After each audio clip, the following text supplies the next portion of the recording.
Good morning students. Good morning students.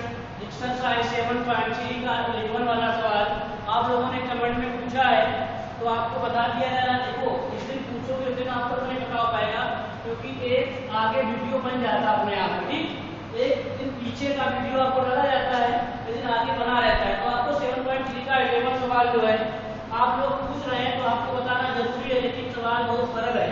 देखो क्या कह रहा था, बिंदुओं ए -2,2 और बी 2,8 को जोड़ने वाला रेखाखंड AB को 4 भागों में विभाजित करने वाले बिंदुओं के निर्देशांक। बहुत सरल सवाल है, लेकिन आप लोगों को पूछना है कि सवाल पूछो भाई। ये सवाल नंबर 11वां है। ए है और बी है, कोई रेखाखंड AB है, मान लेते हैं कोई रेखाखंड AB है। ए के निर्देशांक आपको दिए -2,2 और बी के निर्देशांक आपको क्या दिए हैं 2,8। तो बताओ, अगर इसको 4 भागों में बांटना है, सम देखो लिखा है 4 बराबर भागों में, तो AB को 4 भागों में बांटना है। एक भाग दिया हो गया, दूसरा भाग, तीसरा है। समझ लो 4 भाग बटे, 4 भाग में कौन बांटे हैं? इसका नाम P है, इसका नाम Q है, इसका नाम R है। ठीक, अब देखो इसके निर्देशांक मान लेते हैं x1, y1, इसके निर्देशांक x2, y2, इसके निर्देशांक x3, y3 मानते हैं। अब आपको बताया गया था, अब बताइए 4 भागों में बांटा, मान लीजिए इसकी लंबाई 4 है, तो एक सभी को मिलेगा। तो सबसे पहले अगर आप P के निर्देशांक निकालते हैं, तो आपको AP और PB का अनुपात पता होना चाहिए, क्योंकि M1 M2 का मान तभी आपको मालूम होगा। तो AP तो इसका अनुपात निकालोगे तो ये तो 1 हो जाएगा, और ये कितने पार्ट है? लगभग 3 पार्ट है, तो 1:3 हो जाएगा। तो किसके लिए निर्देशांक निकालना है? तो क्या नाम AP/PB निकालोगे तो 1:3 हो जाएगा। इसके बाद अगर आप AQ और Q के निकालना है, तो क्या हो जाएगा? AQ/QB का अनुपात क्या आ जाएगा भैया बताओ? 2:2। इसके बाद आपको अगर R के निकालना है, तो क्या आ जाएंगे? AR/RB। बताओ AR की दूरी कितनी हो जाएगी? 3। RB की दूरी कितनी हो जाएगी? 3:1। तो आपको अगर P के निकालना है तो M1 M2 ये हो जाएगा, अगर Q निकालना है तो M1 M2 2 हो जाएगा, अगर R के निकालना है तो 3:1 हो जाएगा। लिखोगे क्या? सवाल नंबर कौन सा है? 13 है। सरल बहुत सवाल है, लेकिन आप लोगों ने नहीं लगाया तो कोई बात नहीं। देखो, माना रेखाखंड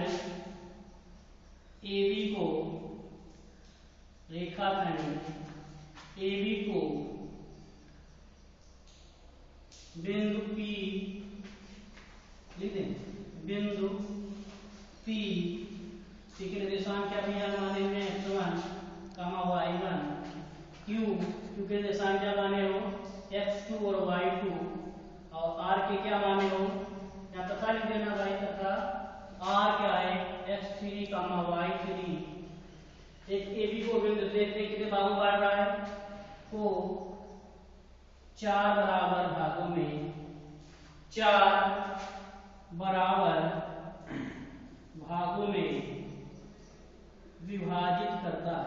4 भागों में विभाजित करते हैं, क्योंकि 3 बिंदु गए, 4 भागों में विभाजित करते हैं। अगर आपको बताया भी गया है, अगर आप तब क्या लिखेंगे? जो हमने निकाला है तब क्या लिखोगे? AP अनुपात, अगर बता दिया क्यों लिखा जा रहा है, AP अनुपात PB बराबर कितना आ जाएगा?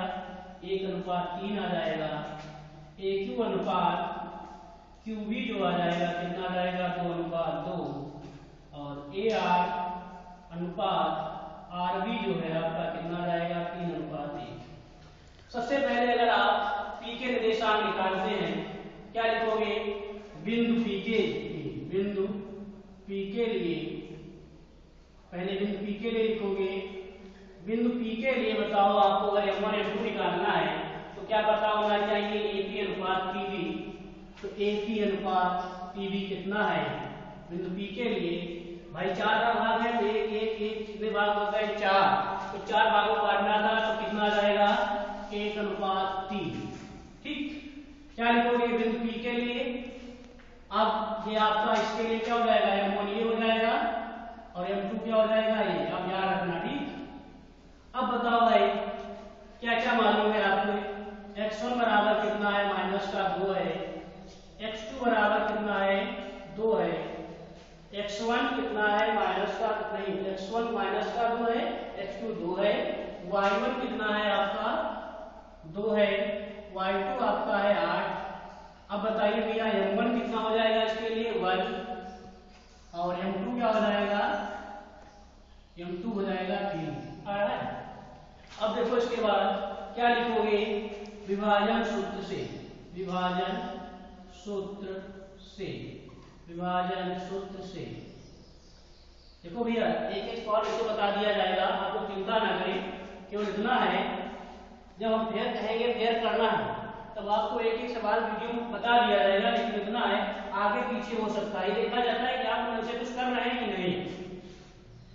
तो बताओ अगर आप बिंदु P का निकालना है, बिंदु P के निर्देशांक निकालना है, बिंदु P के लिए बिंदु P के निर्देशांक क्या है x1, y1 है। ठीक है भैया, तो इसके लिए बताओ जो सूत्र लगता था विभाजन सूत्र क्या लगता था m1 x1 नहीं m1 x2 याद रखना, m2 x1 12 21 फुट होता है, m1 m2 तो इसका मान हुआ, y का मान क्या होता है m1 y2 m2 y1 मान में क्या होता है m1 m2। देखो भैया m1 का मान हमने कितना रखा 1, m2 का मान m1 का मान और 1 का मान -2 है, m2 का मान 3 रखा, x1 का मान आपका है x1 कितना है m2 का मान 2 है प्लस का भैया। ठीक, और x1 का मान -2 है, m1 का मान 1 है, m2 का मान 3 है, m1 का मान 1 है, m1 का मान कितना है 1 है, y2 का मान कितना है 8 है, m2 का मान 3 है, y1 का मान 2 है, मान में क्या है 1 m2 तो तब यह क्या आ जाएगा यहाँ 2 आ जाएगा -6/4 और ये जो है 8 3 दूनी 6, यहाँ कितना आ जाएगा 4, यहाँ कितना आ जाएगा -4/4 ये आ जाएगा 8 से 14 8 से 4 तो कटो ये 4 से 4 कट गया तो -1 और 1 आया 2 और यहाँ क्या आ जाएगा 7 6 8 कितना जाएगा 8 से 14 होता 16 लिख दिया कितना जाएगा 7 तो आपका क्या जाएगा -1 7/2। बिंदु P के निर्देशांक क्या आ गए भैया -1 का मान 7/2। क्या लिखोगे बिंदु P के निर्देशांक बिंदु P के निर्देशांक क्या आ गए भैया -1 7/2। अब क्या करोगे भैया बिंदु P के तो निकाल लिए, बिंदु Q के निकाल लीजिए। बिंदु Q के लिए देखो इसको चाहे आप विभाजन सूत्र से लगा दीजिए, नहीं तो आपका जो है AB जो हो जाएगा, AB का मध्य बिंदु Q हो जाएगा, मतलब मध्य बिंदु निकाल दीजिए, दिक्कत नहीं होगी, दिक्कत नहीं होगी। क्या लिखोगे बिंदु Q के लिए क्या लिखोगे AB का मध्य बिंदु Q है, मध्य बिंदु अनुपात से निकालने, मध्य बिंदु क्या है Q है, इसलिए बिंदु Q के निर्देशांक बिंदु Q के निर्देशांक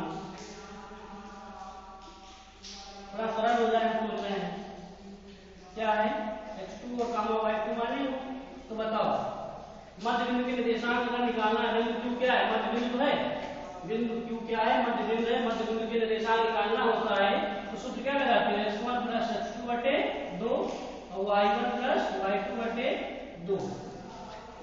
तो बताओ भैया x1 का मान कितना है -2 है, ठीक, और x2 का मान कितना है +2 तो हो गया क्या बटे 2। y1 का मान कितना है 2, y2 का मान 8 है बटे 2। तो आपका क्या निकलेगा यहाँ 0 हो जाएगा और यहाँ क्या आ जाएगा 810 बटे 2 कितना जाएगा 5। निर्देशांक क्या जाएंगे 0,5।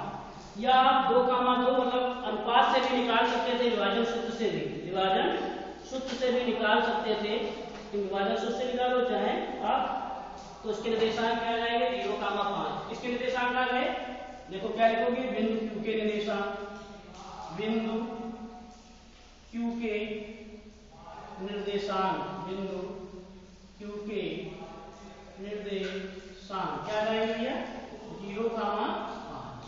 अब बिंदु R के लिए लिखोगे इसका बिंदु R, तो बिंदु R के लिए निर्देशांक देखो भैया, बिंदु R जो है कितने अनुपात में बांट रहा है, बिंदु R के लिए हमने तो बिंदु Q के लिए बताया था और ये बिंदु P के लिए था, ये बिंदु R के लिए था, लेकिन हमने Q वाला प्रयोग नहीं किया क्योंकि क्या है मध्य बिंदु था। तो बिंदु R के लिए क्या लिखोगे बिंदु, बिंदु सही लिखा है बिंदु R के लिए, बिंदु R के लिए बताओ भैया बिंदु R के लिए अब क्या क्या हो जाएगा AR अनुपात क्या आ जाएगा RB, AR अनुपात RB। याद रखना कोई दिक्कत नहीं है, बस थोड़ा बात करना है। क्या लिखोगे AR, तो x1 का मान वही भाई कितना -2, x2 का मान 2 है, y1 का मान 2 है, y2 का मान 1 है, m1 का मान की बार कितना 3, m2 का मान 1। क्या लिखोगे विभाजन सूत्र से, विभाजन सूत्र से क्या आ जाएगा m1 x1 क्या मतलब बिंदु R के निर्देशांक, बिंदु R तो निकल गया ये बिंदु R क्या बिंदु R के निर्देशांक, बिंदु R के निर्देशांक बताओ। अच्छा R जो है क्या माने थे निर्देशांक x3, y3 माने, देखो जरा क्या है सूत्र क्या लगाओगे R है क्या लिखोगे m1 x2 plus m2 x1 अपान में m1 m2। ये तो निर्देशांक x का हो गया, y का क्या होता है m1 y2 m2 y1 अपान में m1 प्लस m2। अब देखो भैया m1 का मान रखेंगे, m1 का मान कितना है बताओ भैया 3 है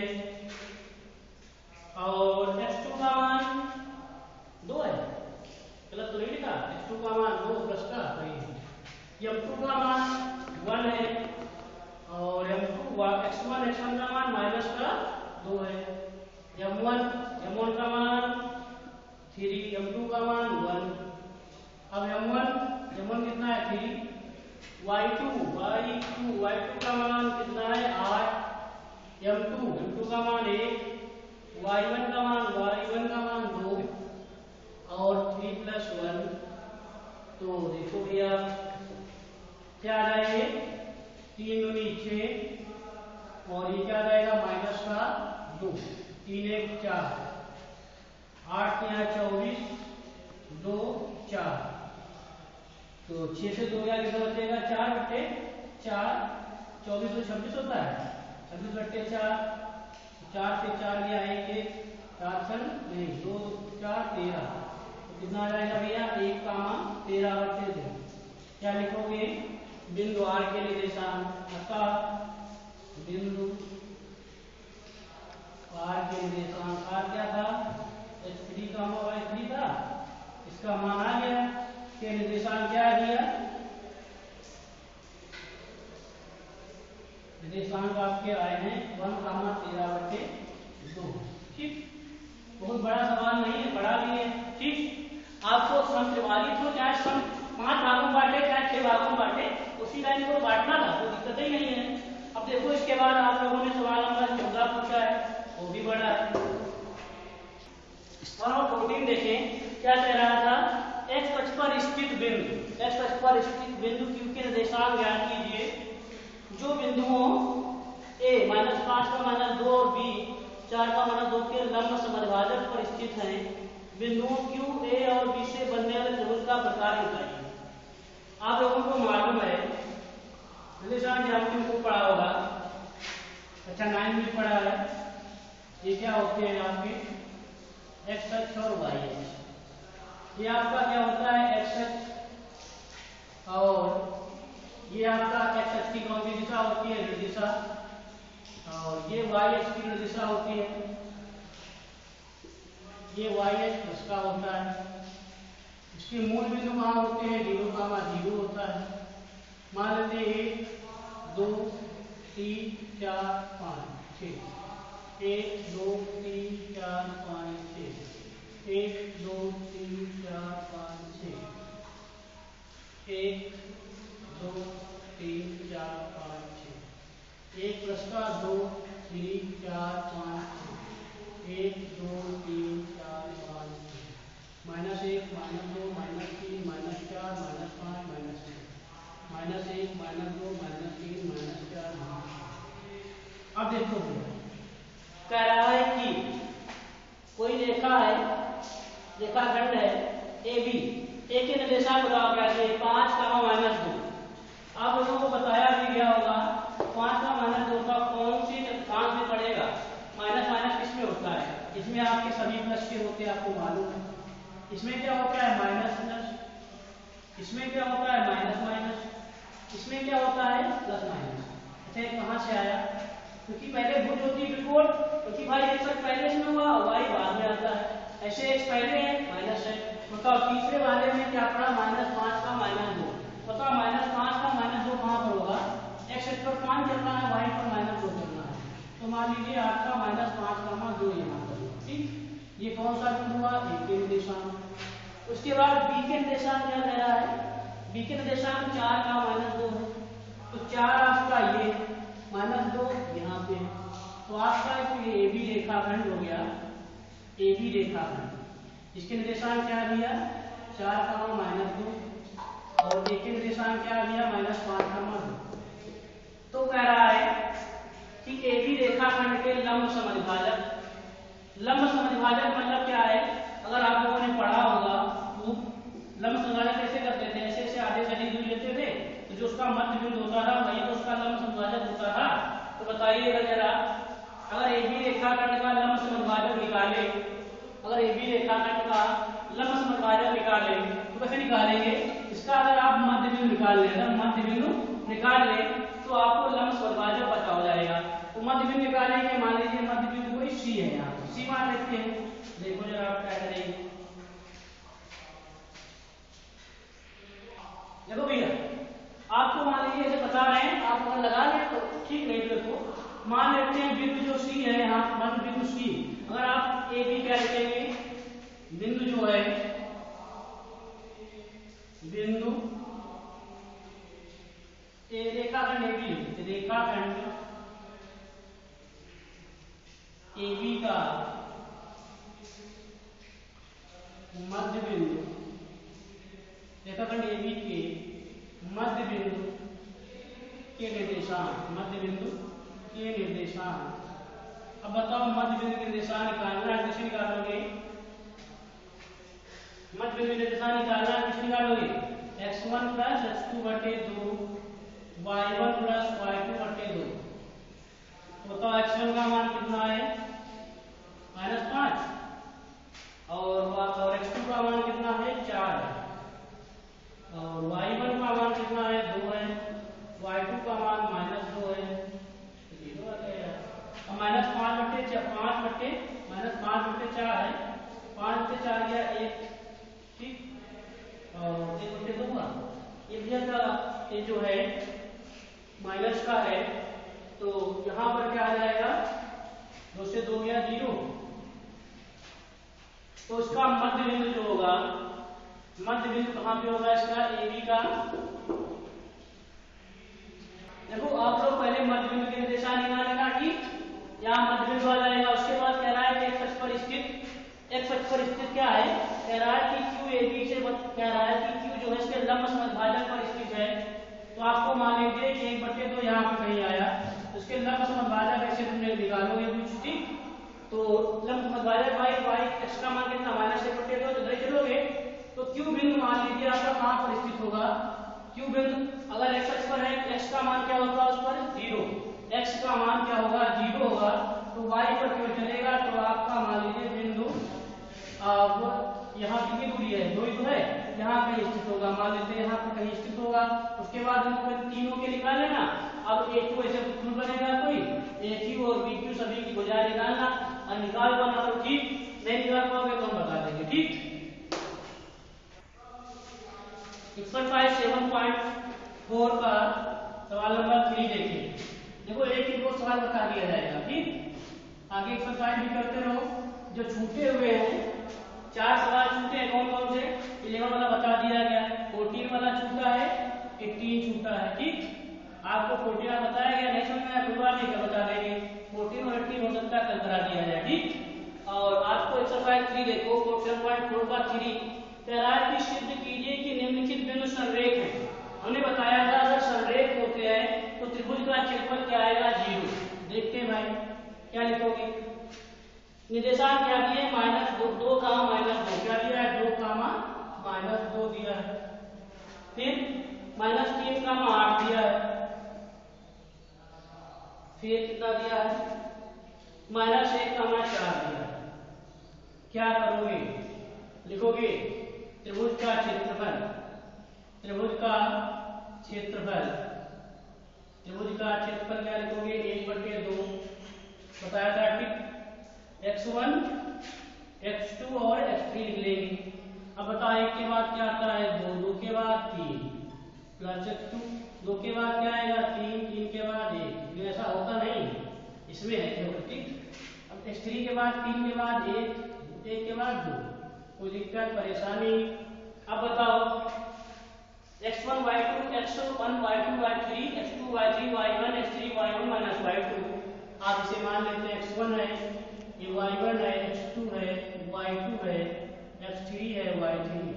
देखो भैया आप लोग कमेंट लास्ट में किया करो जब आपकी पूरी एक्सरसाइज पढ़ जाए। ठीक, 7.3 जैसे मान लो बताइए, जब हम इसको फेयर बताएं, फेयर करना है, तब अगर आपका कोई सवाल छूटता है तो आप कमेंट करें, उसके पहले कमेंट ना करो कि ये वाला बता दो या वाला बता दो, आपको बता दिया जाता है। एक एक सवाल उसको बताया जाता है 1/2।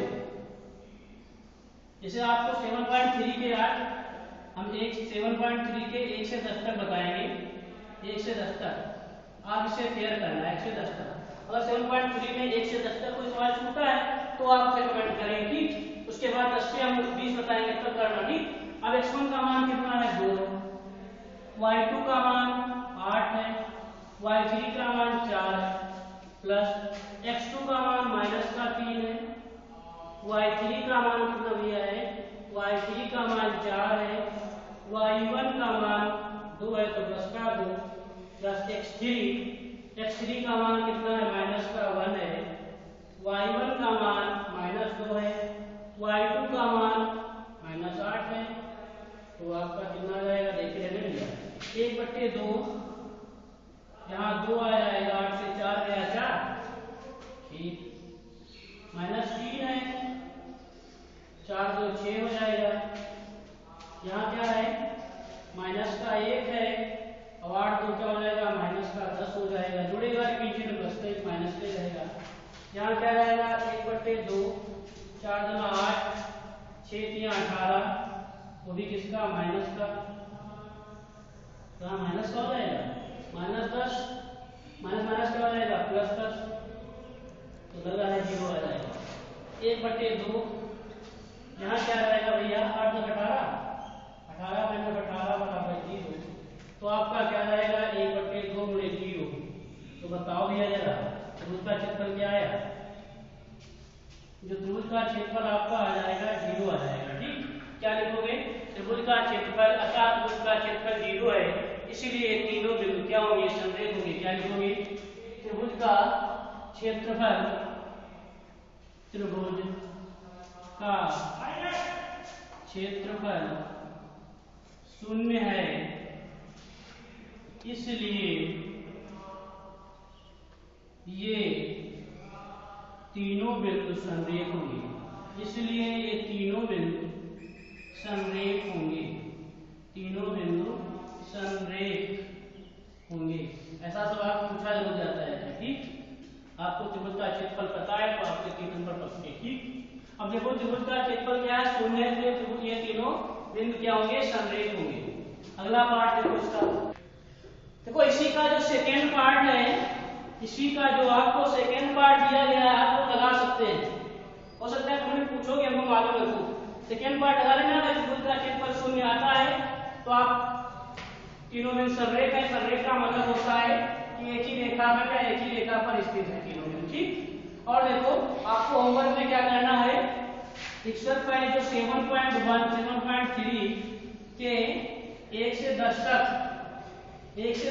प्रश्न आपको फेयर पे करना है। अगर फेयर पे करना है, 1 से 10 तक कोई ना बताया गया हो तो आप पूछ सकते हैं। हो सकता है कोई सवाल 2 बार, अगर आपको समझ में आए 2 बार पूछ सकते हैं।